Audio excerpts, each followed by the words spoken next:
ఓం గం గణపతయే నమః. ఓం శ్రీ మహాలక్ష్మీ దేవ్యే నమః. ఓం హిమకుంద మృణాలాభం దైత్యానాం పరమం గురుం సర్వశాస్త్ర ప్రవక్తారం భార్గవం ప్రణమామ్యహం. ఓం శుక్రగ్రహదేవతాయే నమః. ఓం నమస్తేస్తు మహామాయే శ్రీపీఠే సురపూజితే శంఖచక్రగదాహస్తే శ్రీ మహాలక్ష్మీ నమోస్తుతే. శ్రీ మహాలక్ష్మీ దేవ్యే నమః. వీక్షిస్తున్నటువంటి అందరికీ కూడా మరి మనం ఈ యొక్క జూన్ నెల మొత్తం కూడా మేషరాశిని ఆవహించి మేషరాశిలో తన యొక్క స్థితిని నెలకొల్పబడినటువంటి శుక్రుని గురించి తెలుసుకుందాం. ఎందుకంటే ఇప్పటి వరకు దాదాపుగా 30వ తేదీ వరకు, మే 30వ తేదీ వరకు 3.5-4 నెలల పాటుగా మరి ఈ శుక్ర భగవంతుడు అంటే శుక్రగ్రహము అటు శనితో రాహువుతో తన యొక్క సంచారాన్ని ముందుకు వెనక్కి ఆ యొక్క శని నక్షత్రాలలో ఉండి చాలా విధములైనటువంటి ఇబ్బందులు పడ్డాడు. ఎందుకంటే ఈ శుక్రుడు చాలా చాలా అందమైనటువంటి గ్రహము, చాలా ఉదార స్వభావం కలిగినటువంటి, ప్రేమ కలిగినటువంటి గ్రహము, అత్యంత శ్రేష్టమైనటువంటి గ్రహము. రాక్షసులకే గురువు అయినప్పటికీ కూడా ఈ యొక్క మానవ లోకంలో మరి ప్రతి మనిషికి అందం మీద ఎంతో తను అందంగా ఉన్నాననే భావంతో తన యొక్క జీవితాన్ని ముందుకు తీసుకెళ్తూ ఉంటాడు. ఎందుకంటే ఆ యొక్క స్వాభిమానం లేకపోయినట్లయితే కనుక వారు అడుగు కూడా ముందుకు వెళ్ళలేని పరిస్థితి, బయటికి కూడా రాలేరు, మాట్లాడలేరు కూడా.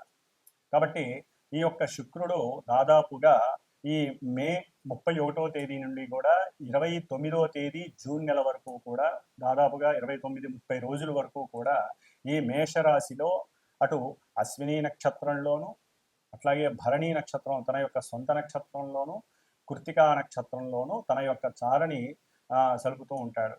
దాదాపుగా ఈ యొక్క శుక్రుడు మే 31వ తేదీ నుండి జూన్ 12వ తేదీ వరకు కూడా అశ్విని నక్షత్రంలో ఉంటాడు. ఈ అశ్విని నక్షత్రంలో ఉండటం ద్వారా శుక్రుడు మేషరాశి తన యొక్క శత్రు యొక్క రాశి, ఆ శత్రు రాశిలో ఉండి సరైనటువంటి ఆలోచనలు కానీ, సరైనటువంటి ఫీలింగ్స్ కానీ, వాక్కుని కానీ అంటే జారవిడ్చేస్తారు. వాక్కుని అంటే స్త్రీల యందు కొంత అనాగరికంగా ప్రవర్తించేటటువంటి మనస్తత్వం కూడా కలిగే అవకాశాలు ఉన్నాయి. ఎందుకంటే కేతు యొక్క నక్షత్రంలో ఉన్నప్పుడు. కాబట్టి 12వ తేదీ వరకు కొంచెం జాగ్రత్తగా ఉండడం మంచిది.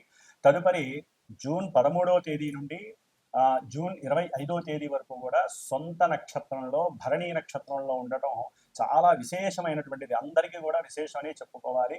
ఎందుకంటే ఏ గ్రహమైనా సరే సొంత నక్షత్రంలో ఉన్నప్పుడు మంచి బలాన్ని కలిగి ఉంటుంది. మరి ఈయన ధనాన్ని ఇచ్చేటటువంటి వాడు, మంచి వాక్కుని, సౌందర్యాన్ని, అందాన్ని, కళలని ఇట్లా ఇచ్చేటటువంటి వాడు. ముఖ్యంగా సినిమా పరిశ్రమకి సంబంధించిన లలిత కళలకి సంబంధించినటువంటి గానము, రాగము, అట్లాగే భరతనాట్యము, ఇంకా వివిధ కావ్య రచనలు చేసేటటువంటి వారు, డైరెక్టర్లు, ప్రొడ్యూసర్స్కి, ముఖ్యంగా ప్రొడ్యూసర్స్కి, సినిమా యాక్టింగ్ చేసేటటువంటి హీరోలందరికీ, హీరోయిన్లకి కూడా విశేషమైనటువంటి సౌఖ్యం ఈ యొక్క సొంత నక్షత్రంలో ఉన్నప్పుడు కలిగే అవకాశాలు ఉన్నాయి. ఆ తదుపరి జూన్ 26వ తేదీ నుండి జూన్ 29వ తేదీ వరకు కూడా మేషరాశిలో కృత్తికా నక్షత్రం, రవి యొక్క నక్షత్రంలో ఉండటం ద్వారా వీరికి కొంత గవర్నమెంట్ నుంచి ఈ సినిమా వాళ్ళకి కానీ, లేకపోతే లలిత కళల వాళ్ళకి కానీ కొంత అనుకూలమైనటువంటి పరిస్థితులు, చక్కటి కీర్తి గడించటము, గవర్నమెంట్ సంస్థల నుంచి కానీ లేకపోతే ప్రభుత్వం నుంచి కానీ ఉన్నతమైనటువంటి గౌరవ పురస్కారాలు లభించే అవకాశం ఉంటుంది. కాబట్టి శుక్రుడు ఈ యొక్క మానవ ప్రపంచంలో శుక్రగ్రహం నుంచి స్త్రీలు ఉద్భవించారని, అట్లాగే కుజగ్రహం నుంచి పురుషులు ఉద్భవించారని నానుడి. కాబట్టి అందానికి ప్రతీక శుక్రుడు. కాబట్టి ఆ అందాన్ని మానసికంగా చంద్రుడి యొక్క స్థితిగతుల నుంచి ఆనందించడం, లేకపోతే ఆ యొక్క ఆనందాన్ని ఉద్రేకపూర్వకంగా చేసుకోవటం అనేటటువంటిది మానసిక చర్యను బట్టి ఆధారపడి ఉంటుంది. ఎందుకంటే మేషరాశి శుక్రుడికి అంత యోగ్యకరమైన రాశి కాదు.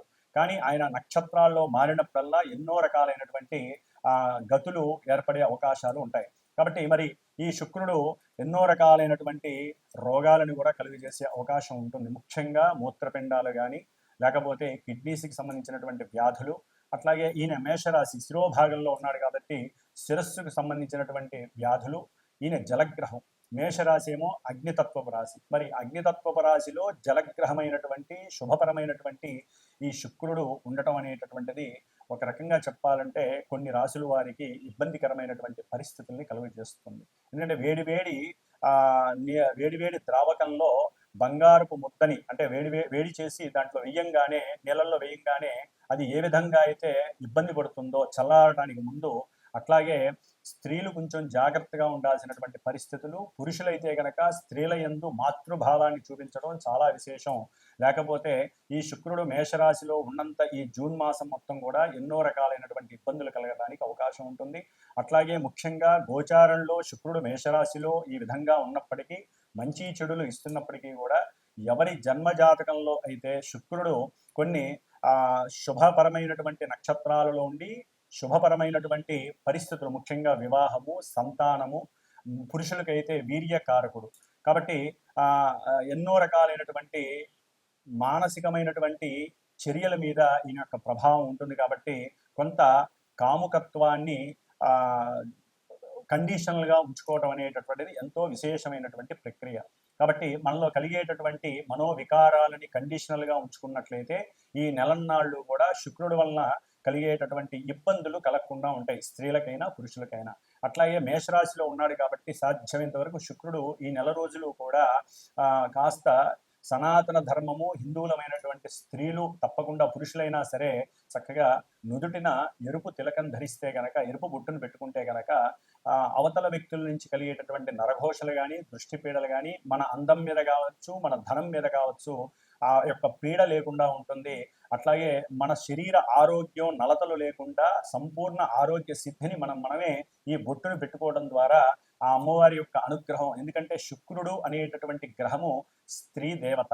అంటే ఎక్కువగా వీరు మహాలక్ష్మి అమ్మవారిని, లలిత అమ్మవారిని ఆరాధించుకున్నట్లయితే ఈ నెల రోజులు కూడా చక్కటి సౌందర్యము, ఆనందము, విలాసము, ఉత్సాహము, అట్లాగే సంపూర్ణ ఆరోగ్యానితో పాటుగా అష్టైశ్వర్యాలను ఇచ్చేటటువంటి శుక్రుడు మీకు శుభాన్ని కలుగజేస్తాడు. కాబట్టి మరి ఈ మేషరాశి పర్యంతం ఈ శుక్రుడు వలన కలిగేటటువంటి వివిధ రకాలైనటువంటి చర్యలు ఏ విధంగా ఉంటాయి, ఇబ్బందులు ఏ విధంగా ఉంటాయి, ఏ విధమైనటువంటి సౌఖ్యాలు గడిస్తారు అనేటటువంటిది చక్కగా మనం మేషరాశి పర్యంతం కూడా మీనరాశి వరకు శుక్రుడు ఉన్నటువంటి స్థితిగతులను అనుసరించి ఏ రాశుల వారికి ఈ శుక్రుడు శుభత్వాన్ని కలుగజేస్తాడు, ఇబ్బందులు కలుగజేస్తాడో తెలుసుకుందాం. ఓం శ్రీ మహాలక్ష్మీదేవ్యే నమః. వృశ్చిక రాశి మే 31వ తేదీ నుండి జూన్ 29వ తేదీ వరకు కూడా వృశ్చిక రాశి వారికి సప్తమాధిపతి, వ్యయాధిపతి అయినటువంటి శుక్రుడు ఆనంద భోగకారకుడు, ధన వాక్ స్థానాధిపతి అయినటువంటి ధనాన్ని ఇచ్చేటటువంటి ఈ యొక్క శుక్రుడు 6వ స్థానంలో ఉండటం జ్యోతిష్య శాస్త్రరీత్యా చాలా ఇబ్బందికరం అని చెప్పుకోవాలి. అట్లాగే వృశ్చిక రాశిలో ఉన్నటువంటి విశాఖ నక్షత్రము, అనురాధ నక్షత్రము, జ్యేష్ఠ నక్షత్రం, ఈ నక్షత్రాల వారికి కూడా ఈ యొక్క 6వ స్థానంలో ఉన్నటువంటి శుక్రుడి వలన కాస్త శత్రువులు అధికమయ్యి అంతర్గతంగా అప్పటి వరకు వ్యాపార భాగస్వామ్యంలో ఎవరైతే అనుకూలంగా ఉన్నారో వారందరూ కూడా, అంటే ధన సహాయం చేస్తూ, అవసరమైతే కాస్త సహాయ సహకారాలు, మాట సహాయం చేస్తూ ఉన్నవారు ఎవరైతే ఉన్నారో వారు అనుకోకుండా అంతర్గతంగా శత్రుత్వాన్ని పెంచుకునే అవకాశం ఎక్కువగా ఉంటుంది. తెలియకుండా ఆ శత్రుత్వంలో మీరు కానీ అవతల వారిని కానీ ఏదో ఒక మాట జారడం ద్వారా ఇరువురి మధ్య శత్రుత్వం ఎక్కువ అయ్యే అవకాశం ఉంటుంది. శత్రుత్వం అంటే ఏం లేదండి, అది భార్యాభర్తలు కావచ్చు, భాగస్వాములు కావచ్చు, ఒక స్త్రీ పురుషులు కావచ్చు, ఆడామగ, అది ప్రేమించుకునే వాళ్ళు కావచ్చు, అక్కా చెల్లెలు కావచ్చు, ఎవరైనా కావచ్చు. అంటే ఈ శుక్రుడు అనేటటువంటి వాడు సరైన స్థానంలో లేకపోతే ముఖ్యంగా ధనలోపం కలుగుతుంది, స్త్రీ సౌఖ్యం తగ్గుతుంది. భార్యాభర్తలు అయితే కనుక మరి వారు ఎన్నో అనుకూలతలు చేసుకునే పరిస్థితి ఉంటుంది, కానీ అక్కడ కూడా ప్రతికూలతలు ఎదురవుతాయి. ఒకరంటే ఒకరికి చేదరింపులు కలిగే అవకాశం ఉంటుంది. వృశ్చిక రాశి వారికి ఒకరి మీద ఒకరు లేనిపోని అనుమానాలు పెంచుకునే పరిస్థితులు ఉంటాయి. అవసరం లేనటువంటి అనుమానాలు పెంచుకోవడం వ్యర్థం. గ్రహాలు మనల్ని చేస్తూ ఉంటాయి, దానికి తగ్గ పరిష్కారాలు చేసుకుంటూ మనం ముందుకు వెళితే ఈ నెల కాకపోతే వచ్చే నెల మళ్ళీ ఆ గ్రహం అనుకూలం అవచ్చు, ఆపై వచ్చే నెల అనుకూలం అవచ్చు.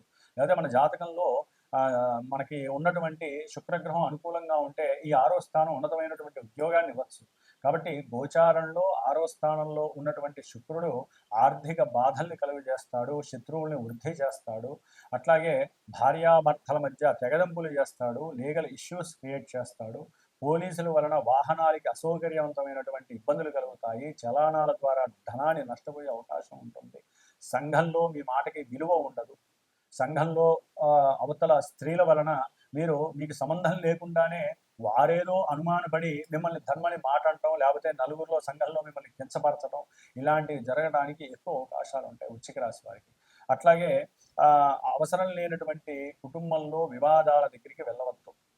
అంటే మీకు సరైన సమయానికి భోజనం పెట్టలేదని, లేకపోతే మీరు ఆవిడ ఇంట్లో స్త్రీకి కానీ లేకపోతే స్త్రీ పురుషుడికి ధనం ఇస్తే ఇంట్లో భార్యాభర్తలు మీరు అడగంగానే వారు ఇవ్వలేదని, అక్కడ సమయపాలన అనుకూలత తెలుసుకోకుండా మీ ఇరువురి మధ్య తెలియకుండానే గొడవలు పెరిగే అవకాశం ఉంటుంది.